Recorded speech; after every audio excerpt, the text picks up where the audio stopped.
straight away because I saw there were some doubters, some haters in the audience. Some doubters, some pagans. So, I love girls who know that tune and who start whining to it and like mouthing the lyrics when they're whining, just like, the tightness of the thing, one of the assets. As in, if I had to list my assets, the tightness of the thing would be number one. Little cool. While we're on the topic, I should clarify, I do nyam pom pom.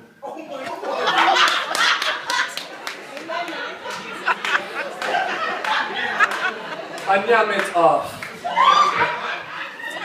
like a rice. And it's interesting because historically, I come from a long line of bobcats. All the men in my family were bobcats. My uncles were bobcats. My dad was a bobcat. We didn't discuss it, but he had the look of a bobcat. And you know, I am conflicted in my bobcattery. It's in the Oxford Pattern Dictionary if you want to look it up.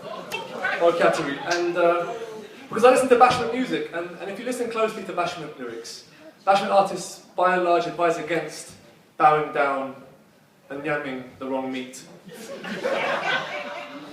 You know, and my love of bashment has troubled my love life. I used to go out with a girl of Jamaican descent, and to annoy her, I would speak to her in patois. But the only patois that I know comes from bashment lyrics. And so one time she said to me, "Sam, I'm fine. I don't know how you got me." And I said, "Baby, what happened to you?" "Over me? Outer road, enough gyal and mad over me. Enough gyal have died. Lord. Free Buju. Free Buju. Gargamel. Sam, you know I don't like this joke, okay? Can't you speak to Jamaican people using bashment lyrics? It's offensive, yeah? But on the subject of things that are pissing me off, 3 years, and you haven't bought me one item of clothing. I said, "Baby, look, there are two types of men in the world. You see, some boy, I buy clothes, gig gyal. But we take it off. We take it off. Sam,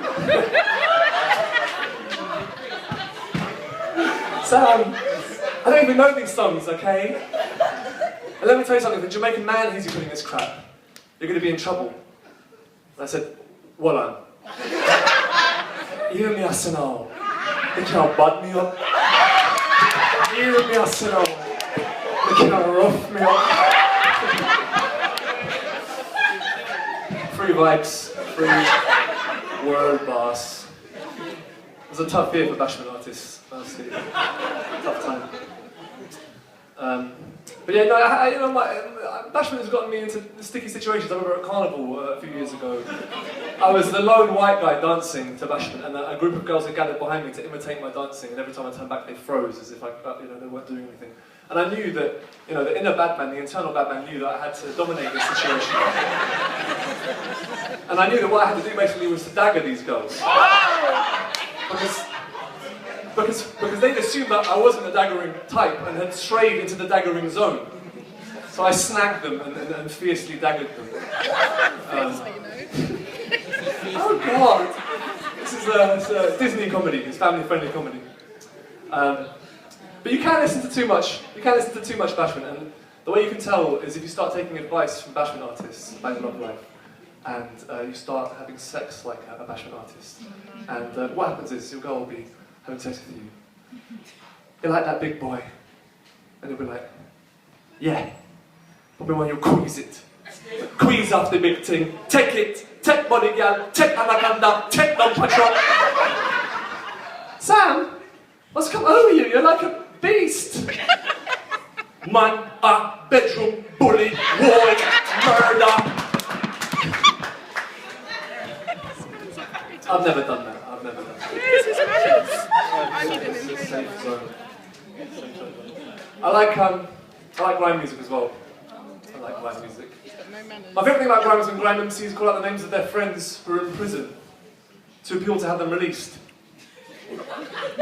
So you hear them say things like, yo, free Young Spray, free Desi, free Machine Gun, free high risk offender, that's my cousin.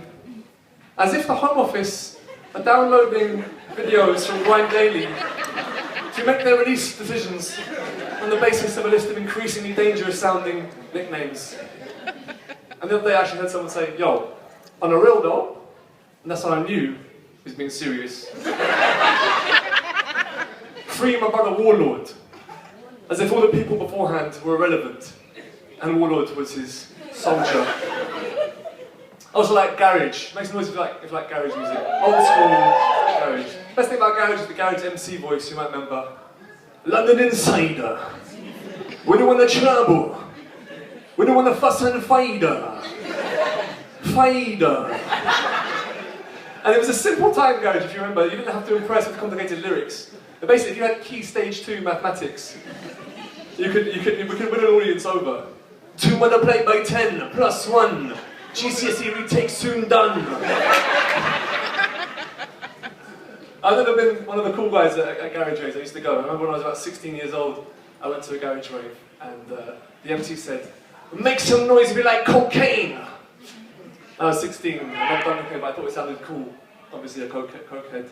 And I was like, "Bruh, big up cocaine." And the MC was like, "Well, cocaine is for dickheads." And everyone else was like, "Yeah, fuck coke anyway." So I had to style it out smooth, and I was like, "Don't know. Coke's for dickheads." I'm alright, I'm gonna leave. But it's been special. Before I go, I want to say on a real, because there are serious things going on in the world.